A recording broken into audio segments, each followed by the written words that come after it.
Hello and welcome to today's Trigger 2-minute tutorial. Well, it may be a little bit more than 2 minutes today because I'm discussing quite a complicated topic of audio drivers, and this is only really relevant to users who are using Trigger on PC Windows systems. On a Mac environment, you have your core audio drivers, and that is fixed.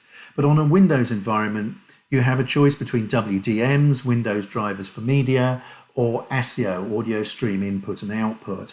And by default, Trigger will use WDM. So if I look at this button that I have loaded onto my system here, and I look at the output devices that are available, you'll see the speakers, the Realtek speakers, are the internal sound card on my laptop system that I have here. Ignore the LG Ultra, that's just because I have another monitor attached to my system here. But I also have an external sound card. Now, if you have a reasonably decent external sound card, you probably will get the option to install ASIO drivers for that sound card. Now, ASIO has the advantage that whilst it takes a little bit of time to configure, it gives you improved latency and greater flexibility over your routing. I've plugged that system into or plugged that card into my system now, so I'll just reset the audio hardware. So this tells Trigger to go off looking for new hardware that's been plugged into the system. And now if I select the button and go to look at the output devices, you'll see all these new output devices have appeared, and these are the physical output devices on my new sound card, but you'll notice they're all WDMs at the moment. So what if I want to use ASIO?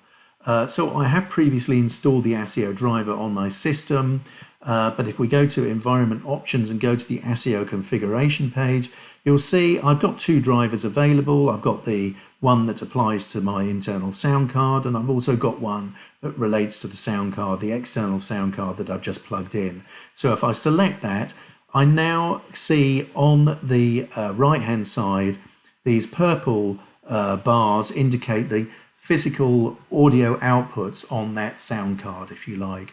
So there are 8 analog outputs and 2 SPDIF outputs. And I can assign my bus outputs to that as I wish in widths that are selectable here. So for now, I'm just going to add 4 stereo buses to my system, and they just get applied to the physical outputs that are available on the hardware device. And once I'm happy with that, I will I'll save that configuration, and you'll see that Trigger has already selected to use ASIO.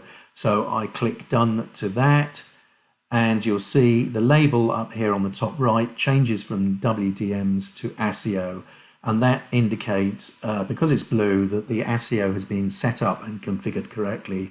And now if I select the button and I go to the outputs on my system, you will see that I now have listed the 4 stereo buses that I've just configured for ASIO. Okay, hope that makes sense, and if you've enjoyed today's tutorial, and you'll join me next time.